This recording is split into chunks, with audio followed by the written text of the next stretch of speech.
सुखदेव सिंह गोगामणि, जिसका की मर्डर अभी हुआ था रिसेंटली ही। आज मैं आपको इस मर्डर की पूरी असली कहानी बताऊंगा कि आखिर इसका मर्डर हुआ तो हुआ क्यों। पर उससे पहले अगर आप चैनल में नए हैं तो चैनल को सब्सक्राइब कर दीजिए। वीडियो अगर अच्छी लगी आपको तो वीडियो को लाइक जरूर करिएगा।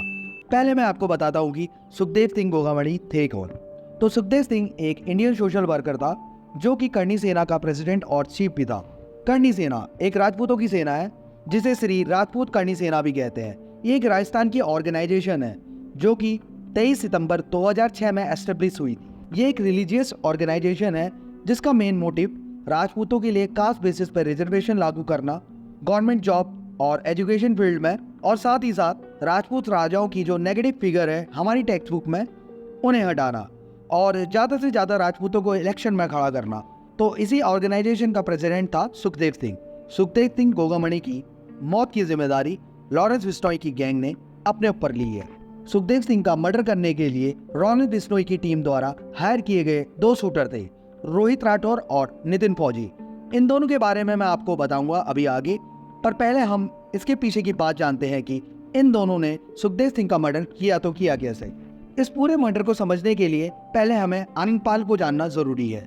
आनंद पाल जो एक बहुत बड़ा गैंगस्टर था राजस्थान का, जिसके ऊपर मल्टीपल मर्डर के और एक्सटॉर्शन के केसेस थे। पुलिस ने इसके ऊपर 10 लाख का इनाम भी रखा था।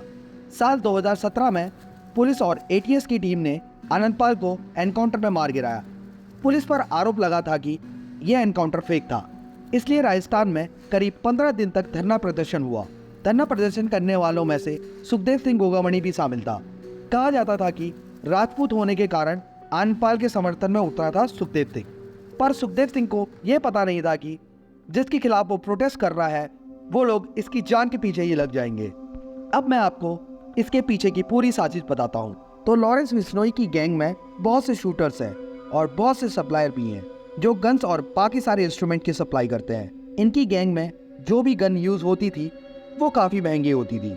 इनमें से ही एक गन सप्लायर था महेंद्र उर्फ समीर। ये अपनी पत्नी पूजा सैनी के साथ जयपुर में एक इनकम टैक्स कॉलोनी है, वहाँ एक रेंट के मकान में रहा करता था और वहीं से ही गन सप्लाई किया करता था। राजस्थान में जहाँ जहाँ भी लॉरेंस की गैंग के टारगेट होते थे उन्हें शूट करने के लिए महेंद्र ही गन सप्लाई किया करता था। तो जब लॉरेंस की गैंग द्वारा सुखदेव सिंह की मर्डर की सुपारी निकली, आप ये भी कह सकते हैं कि उसके मर्डर का प्लान हुआ, तो इन दोनों शूटरों को गन सप्लाई करने का काम महेंद्र और उसकी वाइफ को ही मिला। तो फिर 29 नवंबर को नितिन फौजी हिसार से जयपुर पहुंचता है। ये पहला शूटर था लॉरेंस की गैंग का। उसे रिसीव करने के लिए महेंद्र और पूजा जाते हैं और उसे अपने उसी रेंटेड फ्लैट में लेके जाते हैं। उसके रहने और खाने का इंतजाम भी इन दोनों ने किया होता है। फिर 29 नवंबर को ही रोहित राठौर भी जयपुर पहुंच जाता है सेम डे। रोहित दूसरा शूटर था लॉरेंस की गैंग का। रोहित राठौर को महेंद्र 20,000 रुपये देता है और उससे कहता है कि वो इन पैसों से एक सेकेंड हैंड बाइक ले। रोहित अपनी असली डॉक्यूमेंट से ही वो सेकेंड हैंड बाइक खरीदता है। फिर 5 दिसंबर की सुबह महेंद्र नितिन फौजी, जो कि वहीं महेंद्र के घर पे ही रुका हुआ था, उसके सामने एक गन्स का भरा हुआ बैग रखता है और उससे खुद के लिए गन सेलेक्ट करने के लिए कहता है। नितिन फौजी 2 पिस्टल और 2 मैगजीन सेलेक्ट करता है और एक गन रोहित राठौर के लिए भी सिलेक्ट करता है।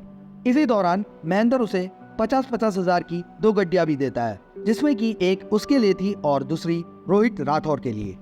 फिर ये तीनों पूजा, महेंद्र और नितिन गाड़ी में बैठकर अजमेर रोड की तरफ जाते हैं और वहाँ इनका इंतजार कर रहा था रोहित राठौर। और जैसे ही लोग आते हैं रोहित इनकी गाड़ी में बैठ जाता है। फिर थोड़ी ही दूर आने पर रास्ते में ही रोहित ने अपनी बाइक खड़ी की थी, जिसको कि रोहित राठौर ने अपने नाम से ही लिया था। ये वहाँ पर उसी बाइक के बगल में उतरते हैं रोहित और नितिन, और दोनों बाइक में बैठकर सुखदेव सिंह के घर की तरफ चले जाते हैं। पर ये उसके घर के कुछ दूर पहले ही अपनी बाइक पार्क करते हैं। जहाँ उनकी बाइक पार्क थी उसी के सामने वाले घर में कंस्ट्रक्शन का काम भी चल रहा था। उनका प्लान ये था कि वो सुखदेव को शूट करके आएंगे और इसी बाइक में बैठकर फरार हो जाएंगे। फिर वो सुखदेव सिंह को शूट करने चले जाते हैं। तभी तीसरे आदमी नवीन शेखावत की भी एंट्री होती है। वो एक स्कॉर्पियो में वहाँ उनसे पहले मौजूद होता है। फिर ये तीनों स्कॉर्पियो में बैठकर सुखदेव सिंह के घर के अंदर जाते हैं। कुछ देर बाद सुखदेव सिंह आता है।